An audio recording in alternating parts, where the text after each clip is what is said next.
You might be wondering why this bald eagle is entirely brown in color. Well, it takes 5 years before the bald eagle develops those signature white feathers on their head.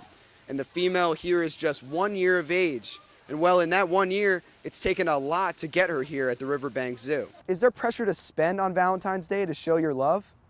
There's a growing group who says, forget the flowers and forget the chocolates. It's about love and nothing else. This is Buddy here, and he kind of looks at you with a crooked head because he's completely blind. And his friend Hollywood over there, he wasn't getting along with any of the other horses until he met Buddy, and the two of them were best friends immediately. It's stories like that that makes it extremely difficult to turn away a horse who needs help. I found a childhood favorite of mine with Pogs. Remember these? After 25 years, as you can imagine, you see multiple generations of toys from now and from then. In the United States last year, 173 officers were killed in gunfire, a higher percentage of those happening in traffic stops. Now, no traffic stop is routine. All it takes is one step out of the cop car and 2 or 3 seconds of time, and your life is on the line. Spending this Valentine's Day is expected to top $17 billion. So, will you participate in the largest profiting Valentine's Day ever? Or will you occupy Valentine's Day and simply celebrate the love in your life? The choice is yours this February 14th. For Carolina Magazine, I'm Mike Wadsworth. The grizzly bears are a popular first stop for visitors to the Riverbank Zoo. And now, they have a brand new neighbor. The grizzlies are very interested in our eagle. When we first put her out, they were standing on the edge of the exhibit, kind of putting their nose up, looking at her. A look of jealousy, perhaps? The bald eagle display debuted today and stole the show from the grizzlies. Bald eagles rock! You like the bald eagle? Yeah. I've been coming here since, I guess, 1975, and this first time ever. South Carolina is home to 250 pairs of bald eagles, and birdkeeper Christine Toledo says displaying a native species is special. We play a really important part in South Carolina. We have a lot of coastline, and that's really important for the bald eagles. They mainly eat fish, and so there's lots of opportunities for them to get fish here in South Carolina. Well, you might be wondering why this bald eagle is entirely brown in color. Well, it takes 5 years before the bald eagle develops those signature white feathers on their head. And the female here is just 1 year of age. And well, in that 1 year, it's taken a lot to get her here at the Riverbank Zoo. She was found in a roadside ditch in Delaware when she was about 5 months old. And they took her in, did some x-rays, and found out that she had some old shoulder injuries. The young eagle is fully healthy, and her presence at Riverbanks means a little more than the average zoo animal. Bald eagles are an American symbol. It's a bird that represents our nation. A lot of people really like to see them, so we're excited for the chance to give the public a chance to see a bald eagle up close and personal. Bald eagles can survive 35 years in a zoo, giving South Carolinians years to appreciate a native species and watch her grow. Mike Wadsworth, Carolina News. Blowing your coat, too. Something special is happening at Haven Hills Farm in Aiken. Jim Rhodes saved Jasmine's life 2 years ago. Probably the best thing to do is to put her down. And when I hung the phone up, it played real heavy on my heart, and it was already in my mind and all that stuff there, and I immediately called her back and told her not to, and that I would come pick her up. This was her 9 months later, and all it took was feed and love. Love is what saved Jasmine and helped Jim Rhodes find homes for nearly 285 horses in the past 5 years. There are neglect cases like Jasmine, former race horses and barrel racers. He actually ran at Churchill Downs 3 times. All coming to Equine Rescue of Aiken for different reasons. If you can think of a reason, it's a reason from here. A lot of the horses come because of the economic times. Horse is an expense. The rescue is nonprofit, depending on donations and a passionate group of volunteers to care for the horses. We're a volunteer-based organization, and we'll have between 10 to 20 volunteers a day, every day. Leslie North is one of those volunteers. Leslie's horse recently passed away. Being here can only be described in one way.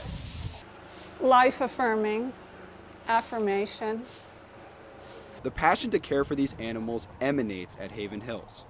It's what keeps so many like Haley McMullen around here. 6 years ago, she adopted Lady and nursed her back to health from 2 broken legs. She was my first horse, so she's taught me as much as anyone else has. Just her Each horse at the rescue has a unique story to tell.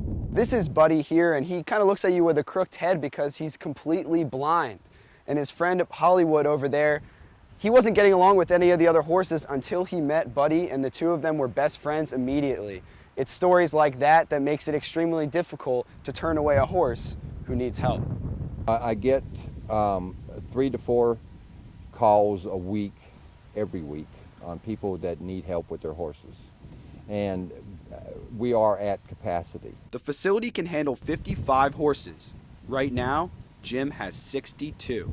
Being that we are at capacity, and as horses go out, everybody that adopts one horse saves 2 horses. Congratulations, girl. I'm happy for you. Leslie North found herself a new friend today. She will be taking her new horse home within a week.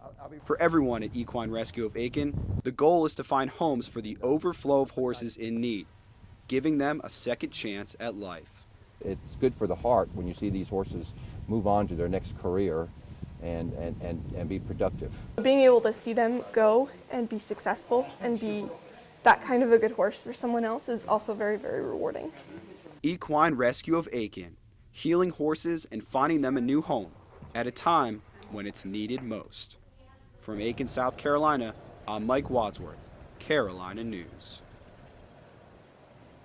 And the first Sweet 16 for South Carolina since 2002. The Lady Gamecocks are soaring into the Sweet 16, and it's been a record-setting ride for Lakeisha Sutton. Sutton driving right side.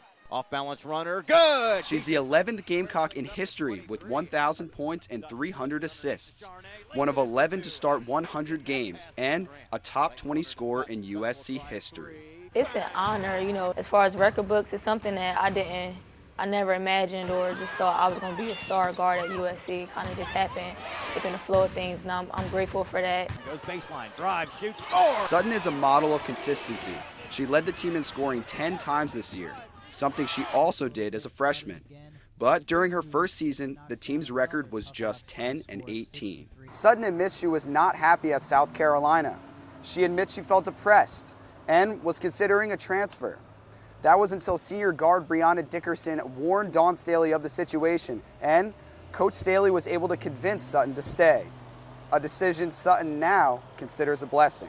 I always say without struggle, there's no progress, so it's just, now that all the hard work has actually paid off, it's a blessing to see how things are coming together. It's amazing to players and coaches how much Sutton has developed.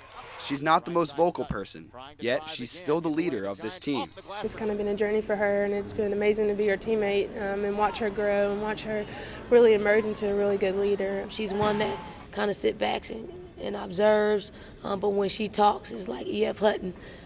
People listen to her. Sutton and Staley came to South Carolina together in 2008, and as Sutton pursues a professional basketball career, Staley is her role model. And everything that I want to do as a basketball player, as a person, she's already done as far as the Olympics, WNBA, having charities and giving back to the community. So I just look to her as my guider, and I'm grateful to be in this position. I'm grateful that she chose me 4 years ago to play on her team. Sutton and Staley will try to take another step together tomorrow night, advancing to the Elite Eight for just the second time in program history. With this season and her USC career on the line, don't expect number 11 to go quietly. Mike Wadsworth, Carolina News.